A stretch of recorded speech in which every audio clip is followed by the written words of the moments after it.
जी नमस्कार, राधे राधे, जय श्री कृष्णा। कैसे हैं आप लोग? उम्मीद है कि सारे लोग अच्छे होंगे। तो स्वागत है मैं भाई जय सर यूट्यूब चैनल पर। मेरा नाम है जय। तो अभी तक मैं सिंपल इंटरेस्ट में काफ़ी गहराई में आपको ले चुका हूँ, मतलब लेके जा चुका हूँ। और आपको सिंपल इंटरेस्ट आसान भी लग रहा होगा अब।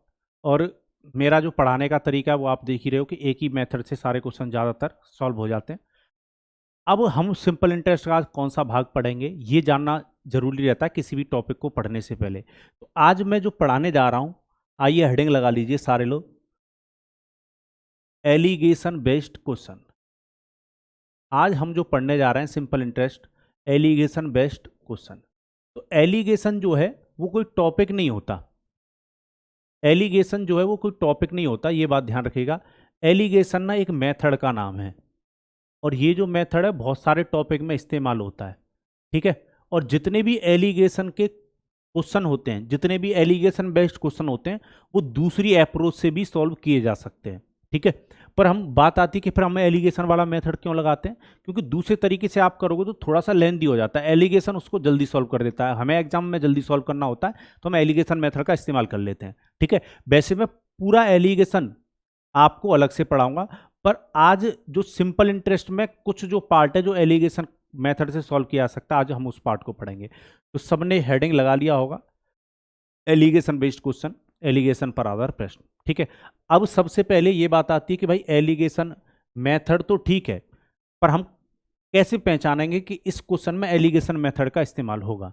तो ध्यान रखिएगा कैसे पहचानेंगे, वो बात आपको समझनी है। क्वेश्चन ना कोई अमाउंट देगा आपको, ठीक है, एक अमाउंट देगा, कोई मूलधन राशि देगा, और फिर आपसे कहा जाएगा कि उसको दो हिस्सों में अलग अलग उधार दिया जाता है, अलग अलग। मान लो आपके पास कुछ भी टोटल धनराशि थी, मान लो पी नाम का प्रिंसिपल था या पी नाम की धनराशि थी। आपने इसको दो अलग अलग हिस्से करके एक P1 हिस्सा कर दिया, इसमें से एक P2 हिस्सा कर दिया। यानी ये दो अलग अलग हिस्से करके आपने अलग अलग रेट ऑफ इंटरेस्ट पे उधार दिए। ठीक है। तो अलग अलग रेट ऑफ इंटरेस्ट पे उधार दोगे तो इस पर कुछ सिंपल इंटरेस्ट बनेगा पहले वाले पार्ट पर, इसको भी अलग रेट ऑफ इंटरेस्ट पे दिया तो इस पर भी अलग इंटरेस्ट बनेगा। तो ये जो अलग अलग इंटरेस्ट बन रहे हैं ये तो इन दोनों पार्ट पे बन रहा है, और ये जो ओवरऑल पार्ट है इसका भी क्या बता दिया जाएगा आपको, इंटरेस्ट बता दिया जाएगा। इसका भी ओवरऑल क्या बता दिया जाएगा आपको, ब्याज बता दिया जाएगा। और जब आप इसको एलिगेट करोगे तो आपके क्वेश्चन क्या होंगे, सॉल्व होंगे। तो ध्यान रखिएगा, एलिगेशन मेथड वहां पर लगता है जहां पर दो चीजों को मिलाकर तीसरी चीज बन रही हो। तो दोनों हिस्सों के ब्याज को मिलाकर ओवरऑल जो ब्याज बनेगा तो हम एलिगेशन मेथड लगा सकते हैं। ठीक है। पर एलिगेशन लगाने से पहले कुछ बातें आपको समझनी है। आपको पहले वाले पार्ट का इंटरेस्ट बताया जाएगा। ठीक है। पहले वाले पार्ट का इंटरेस्ट बताया जाएगा, दूसरे वाले पार्ट का भी इंटरेस्ट बताया जाएगा। ठीक है। और फिर आपको ओवरऑल इंटरेस्ट बताया जाएगा दोनों पार्टों का, ओवरऑल इंटरेस्ट बताया जाएगा आपको दोनों पार्टों का। अब मेरी बात को ध्यान समझिएगा। देखो, या तो यहां पर इंटरेस्ट सब जगह 1 ईयर का लेना, यहां पर भी 1 ईयर का इंटरेस्ट होना चाहिए। ठीक है। यहां पर भी 1 ईयर का इंटरेस्ट होना चाहिए, और यहां पर भी कितने का होना चाहिए, 1 ईयर का इंटरेस्ट होना चाहिए। पर आप कहोगे सर अगर 1 ईयर का ना लें तो, भाई जितने का भी लो हर जगह बराबर होना चाहिए, या फिर सब जगह 2 ईयर का इंटरेस्ट होना चाहिए। ये गलती मत कर देना कि यहां पर 2 ईयर का ले लिया, यहां पर 5 ईयर का ले लिया, ये काम मत करना। हर जगह interest equal time of interval का होना चाहिए। ठीक है। एलिगेशन लगाते समय उम्मीद है ये बात आप समझ गए होंगे। चलिए, तो जैसे ही आप इसको एलिगेट करोगे, एलिगेट करने का मतलब होता है डिफरेंस लेना है आपको। क्या लेना है, डिफरेंस। और डिफरेंस में बड़ी वैल्यू में से छोटी वैल्यू को घटाया जाता है। तो जब आप इसको एलिगेट करोगे तो बात आएगी कि ये जो अनुपात निकल के आएगा वो किसका आएगा। तो आप मुझे बताओ, इंटरेस्ट जो ब्याज है वो किस पर लिया आता है, तो आप कहोगे प्रिंसिपल पे लिया आता है, मूल धनराशि पे लिया आता है। तो प्रिंसिपल यानी मूलधनों का अनुपात निकल के आएगा। ठीक है। दोनों प्रिंसिपलों का क्या निकल के आ जाएगा, रेशियो निकल के आ जाएगा। तो P1 रेशियो P2 आएगा। तो ये चीज आपको नोट कर लो इसको, क्योंकि ये काम आएगी। ठीक है। वैसे मैं बिना एलिगेशन के भी क्वेश्चनों को सॉल्व किया जा सकता है, वो भी अप्रोच में सिखाऊंगा, पर ये जानना जरूरी है। ठीक है। चलिए, अब एक बात समझिएगा, या तो इंटरेस्ट हर जगह परसेंटेज में होनी चाहिए, यहाँ पर भी परसेंटेज में होनी चाहिए, यहाँ पर भी परसेंटेज में होनी चाहिए, यहाँ पर भी परसेंटेज में होनी चाहिए, या फिर हर जगह रुपए में होनी चाहिए, यहाँ पर भी रुपए में होनी चाहिए, यहाँ पर भी रुपए में होनी चाहिए, यहाँ पर भी रुपए में। आपकी मर्जी है। पर यूनिट हर जगह सेम होनी चाहिए। अब ऐसा नहीं हो दो जगह इंटरेस्ट आप परसेंटेज में लिख लो, एक जगह रुपए में लिख लो, या दो जगह रुपए में लिख लो, एक जगह परसेंटेज में लिख लो, फिर क्वेश्चन सॉल्व नहीं होगा, वो गलत कर दोगे आप। ठीक है, तो उम्मीद है आप समझ गए होगे, यानी एक जैसा व्यवहार करना आपको हर चीज के साथ। चलिए,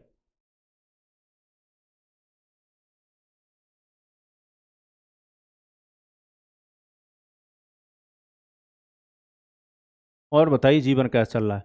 किसी को कोई कष्ट, कोई परेशानी, मन में हलचल, दुख दर्द गम हो तो बताइए। चलो, तो पहला क्वेश्चन आपके सामने ये रहा। क्वेश्चन करा, man has 10,000 rupee, he lent a part of its at 15% simple interest and the remaining part at 10% simple interest. The total interest he received after 5 years amount to 6,500. The difference between the part of the amount he lent. एक व्यक्ति के पास 10,000 रुपये हैं, उसने पहले हिस्से को 15% साधारण ब्याज की दर पर, शेष हिस्से को 10% साधारण ब्याज की दर पर उधार दे दिया। 5 वर्षों के बाद उसे कुल 6500 रुपये साधारण ब्याज प्राप्त हुआ। उसके द्वारा उधार ली गई धनराशियों का अंतर क्या है? बिल्कुल बताते हैं। पहले मैं एलिगेशन अप्रोच बताऊंगा आपको, फिर मैं आपको दूसरे तरीके भी बता दूंगा। चलिए, तो पहले हिस्से को कितने परसेंट पे दिया है? 15% की रेट ऑफ इंटरेस्ट पे दिया है। अगर रेट ऑफ इंटरेस्ट 15% है पहले हिस्से पर, तो एक साल में 15% ही ब्याज मिलता होगा। दूसरे हिस्से को 10% में दिया है, तो एक साल में कितना मिल रहा होगा? 10%। अब यहां पर बीच में हमें ओवरऑल इंटरेस्ट लिखनी है। ओवरऑल दोनों हिस्सों पर मिलाकर जो ब्याज मिल रहा था वो हमें पता होना चाहिए। तो परसेंटेज में मुझे नहीं दे रखा है ओवरऑल, ओवरऑल इंटरेस्ट दे रखा है मुझे रुपए में। पर ये जो 6500 रुपये इंटरेस्ट है, ये कितने साल का है? तो ये आफ्टर 5 ईयर, यानी 5 साल का ब्याज है। तो इसमें अगर मैं 5 से डिवाइड दे दूँ तो एक साल में कितना मिलेगा? 1300 रुपये ब्याज मिलता। तो मुझे बीच में एक साल का ही ब्याज लिखना है, क्योंकि मैं इन दोनों को एक एक साल का लेके चल रहा हूँ। पर अभी भी ये एक साल का ब्याज तो है, पर ये किस में? रुपए में। ये परसेंटेज में होना चाहिए, तो परसेंटेज में आपको इसको चेंज करना होगा। ये 1300 रुपये जो ब्याज है वो तो ओवरऑल मिल रहा था ना, और ओवरऑल धनराशि हमारी कितनी है? 10,000। तो 10,000 रुपये पर ओवरऑल जो इंटरेस्ट है वो 1300 रुपये मिलता होगा, कितने साल में? एक साल में। तो ये ओवरऑल रेट ऑफ इंटरेस्ट निकल के आ जाएगा आपका। 100 से कर दोगे मल्टीप्लाई तो परसेंटेज में चेंज हो जाएगा। परसेंटेज में ही हमें लेना पड़ेगा, क्योंकि दोनों जगह अदर जो इंटरेस्ट है वो परसेंटेज में ले रखे हैं। तो ओवरऑल 13% इंटरेस्ट मिलता। तो 13% ओवरऑल इंटरेस्ट को बीच में लिख दो।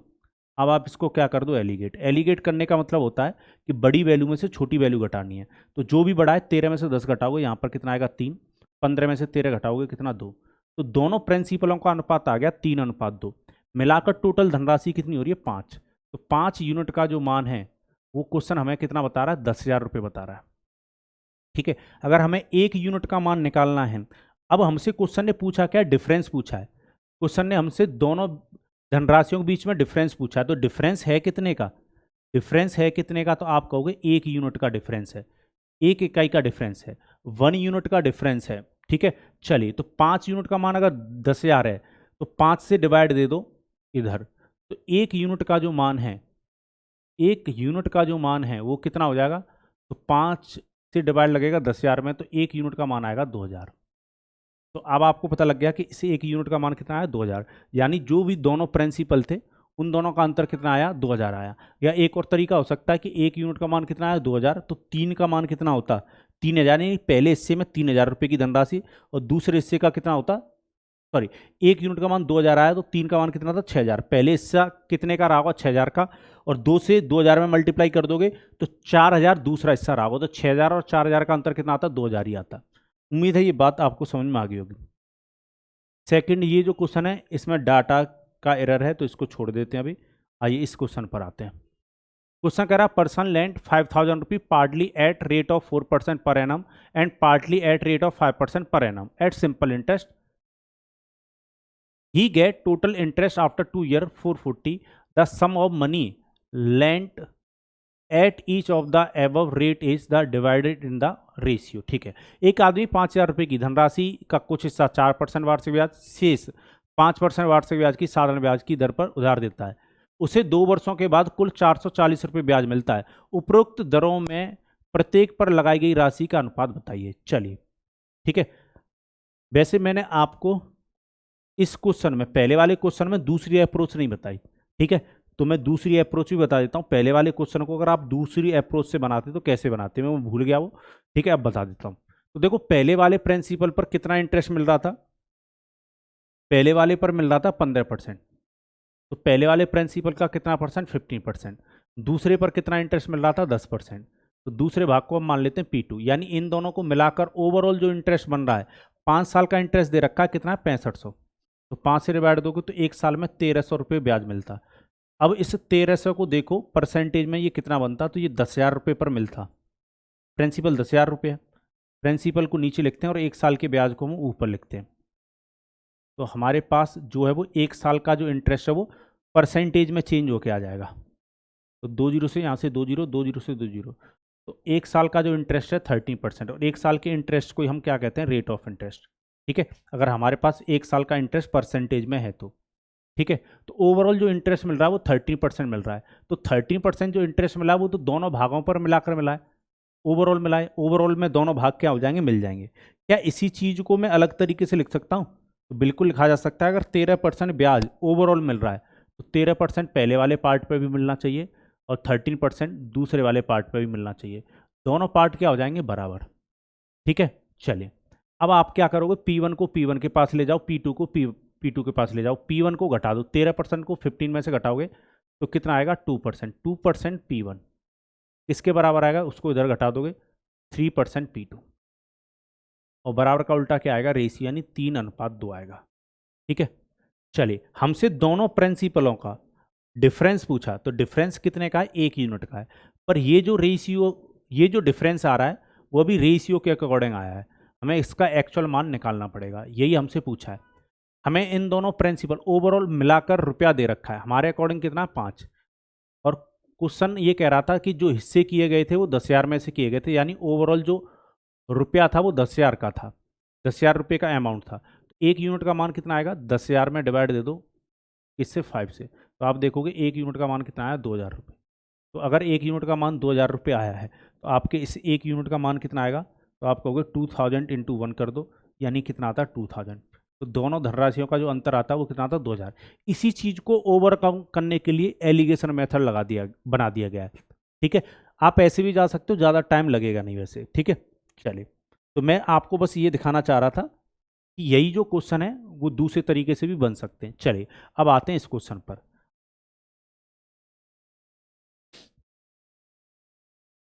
तो पहले को 4% पर दिया गया है, दूसरे हिस्से को 5% पर दिया गया है। अब क्वेश्चन कह रहा है कि उसे 2 वर्षों के बाद कुल ब्याज 440 रुपये मिल रहा है। ओवरऑल इंटरेस्ट दे रखा है 440 2 सालों का, तो एक साल का कितना होता, 220, यानी 220 रुपये इंटरेस्ट मिलता। कौन से प्रिंसिपल पे, 5,000 रुपये पर। परसेंट में चेंज करने के लिए 100 का मल्टीप्लाई, 2 जीरो से 2 जीरो काट दोगे, ये भी जीरो जाएगा।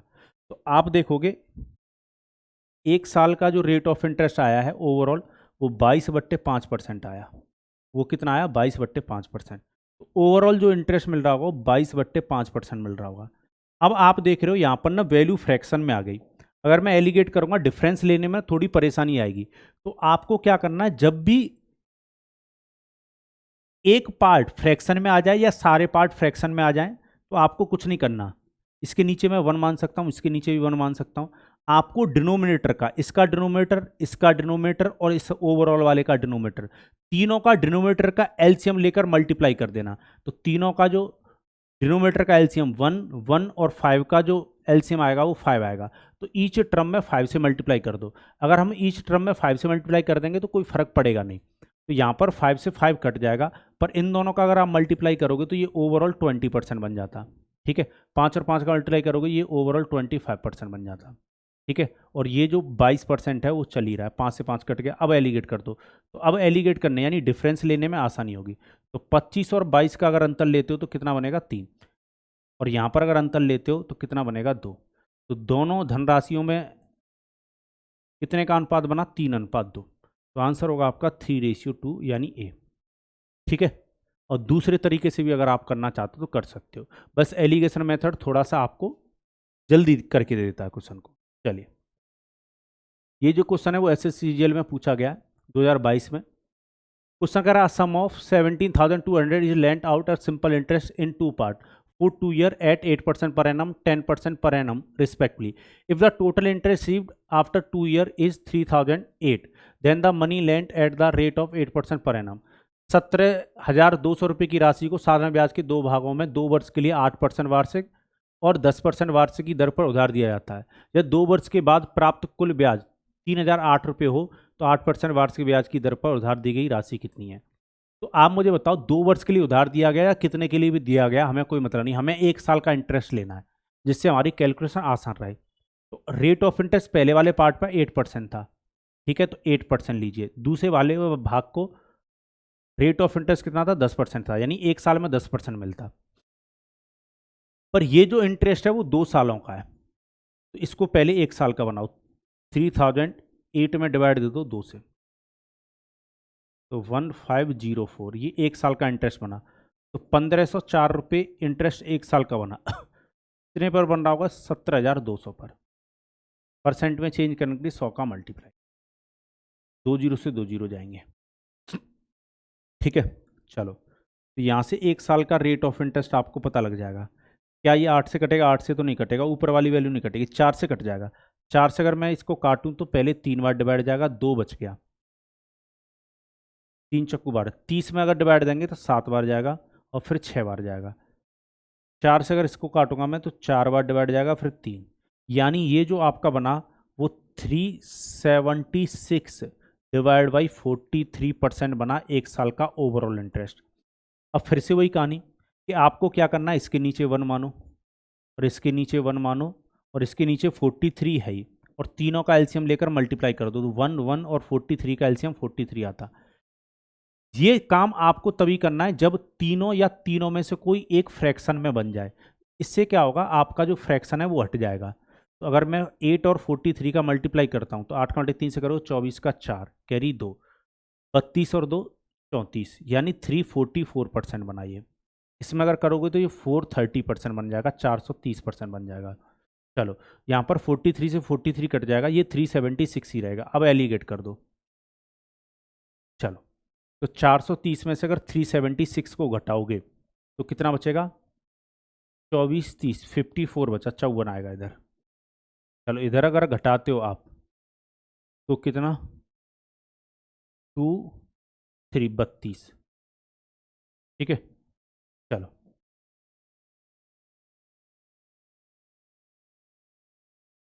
ये कितना बन जाएगा आपका? 27। रेशियो सिंपलेस्ट फॉर्म में लिखा जाता है, अगर कट रहे हैं तो काट लो। और ये कितना बनेगा आपका? 16। तो 27:16 बन गया, ये 27:16। तो मिलाकर ये कितना हो जाएगा आपका? दोनों मिलाकर कितना हो गया? 27 और 16, 13 का 3 कैरी 1, 2 3 और 1 कितना? 4, 43 हो गया। 43 यूनिट का जो मान है, 43 यूनिट का जो मान है वो कितना है? 17,200 है। 1 यूनिट का मान कितना आएगा? 1 यूनिट का मान कितना आएगा? तो 17,200 में हम डिवाइड दे देंगे 43 से, ठीक है। ये कितनी बार कटेगा? 400 बार। 1 यूनिट का मान कितना आ गया? 400। हमसे पूछा क्या गया है? 8% पर जो उधार दिया गया, 8% वाला ये वाला पार्ट है, पहला वाला। यहीं पर तो रेट ऑफ इंटरेस्ट 8% चल रहा है। चलो, तो इसमें किससे मल्टीप्लाई कर दो? 400 से, 400 से, ठीक है। तो ये कितना बन जाएगा? 10,800। ये कितना बन जाएगा? 10,800। तो आंसर होगा ए। उम्मीद है आपको समझ में आया होगा, ठीक है। ये आप दूसरे तरीके से जो मैंने पहले बताया है डिटेल में वैसे कर सकते हो। चलिए,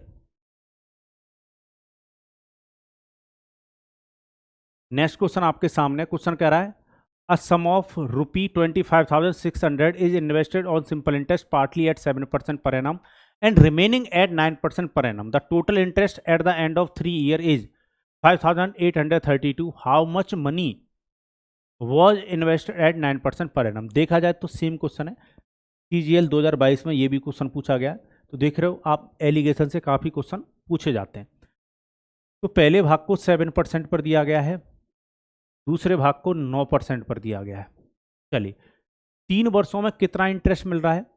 5,832 में 3 से 2 डिवाइड, 1 साल का इंटरेस्ट पता करो। तो 3 से पहले कितनी बार कटेगा? 1 यहाँ पर, फिर 9 बार डिवाइड जाएगा, 28। 13 में अगर 3 से डिवाइड दोगे 4 बार जाएगा, फिर से 4। तो 1,944 रुपये इंटरेस्ट मिल रहा है 1 वर्ष में। कितने पर मिल रहा है? 25,600 पर। परसेंट में चेंज करने के लिए 100 का मल्टीप्लाई कर दो। चलो 2 जीरो से 2 जीरो कट जाएंगे, ठीक है। 4 से काट सकते हो, 4 से पहले कितनी बार कटता है, 4 बार। यहाँ पर 3 रह गया, 34 में अगर डिवाइड दोगे तो 8, और फिर ये 6 बार कटता। 4 से अगर इसको काटोगे कितनी बार जाएगा, 6 बार जाएगा, फिर 4 बार 64। अभी भी कट जाएगा, ये किससे कट जाएगा, 2 से।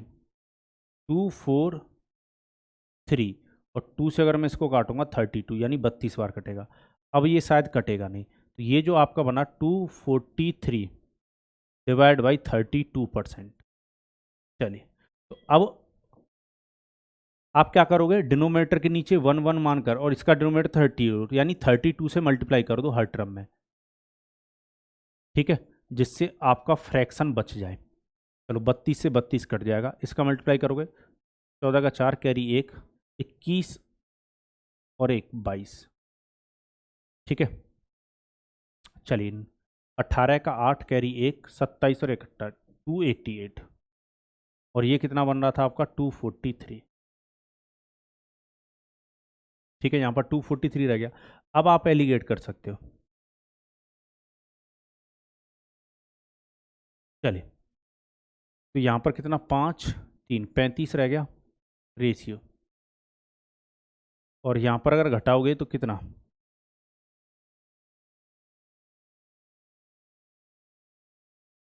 6 30 19 19 रह जाएगा ये, ठीक है। चलिए 24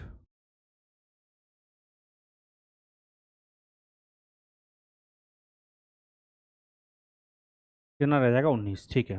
6 30 तक पहुँच जाएंगे, 16 और 3 19, ठीक है। ये रहा 35 और 19 कटेगा नहीं, मिलाकर ये कितना हो रहा है आपका 4 कैरी 1, 3 4 54। 54 यूनिट का जो मान है वो कितना दे रखा आपको, 25600।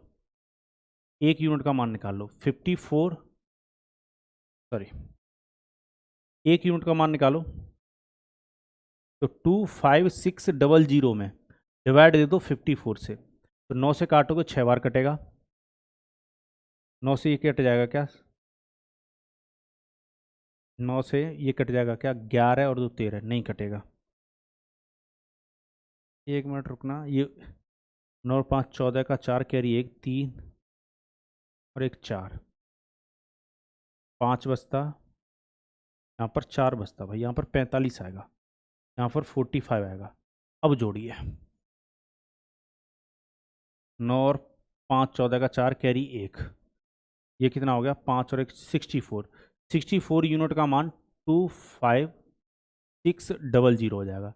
एक यूनिट का मान निकाल लीजिए, 25600 में डिवाइड दे दीजिए 64 से, ठीक है। चलिए, तो 8 से काट लेते हैं, 8 से ये 8 बार कटेगा, और 8 से अगर मैं इसको काटूँ, 8 3 24 और 8 दूनी 16, 3200 बार कटा, 8 से ये कितनी बार कटेगा, 400। एक यूनिट का मान 400 आया। तो हमें 9% वाले भाग को पूछा गया, इसमें किससे मल्टीप्लाई कर दो, 400 से। तो 2 जीरो तो चलेंगे, 36 का 6 कैरी 3, 76, 7600 रुपये आएगा। आंसर होगा आपका ऑप्शन नंबर बी। तो उम्मीद है इस प्रकार के अगर आपसे क्वेश्चन पूछे जाएंगे तो आप बना लोगे, ठीक है। चलिए, तो यहाँ तक किसी को कोई कष्ट या परेशानी, मन में हलचल, दुख दर्द, गम नहीं होना चाहिए। ये जो क्वेश्चन है वो सीपीओ के एग्जाम में पूछा गया है, तो ये क्वेश्चन मैं आपको किस में दूंगा, होमवर्क में, ठीक है। ये क्वेश्चन मैं दूंगा आपको होमवर्क में, और बहुत अच्छी तरीके से आपके सारे डाउट क्लियर हो रहे होंगे। कोई भी जो कष्ट हैं, जो भी मन में हलचल है मैथ को लेकर, वो धीरे धीरे दूर हो रही होंगी, ठीक है। चलिए, तो हंसते रहिए, मुस्कुराते रहिए, बने रहिए इस चैनल पर, और इसी के साथ मुझे दीजिए अनुमति। जय भारत।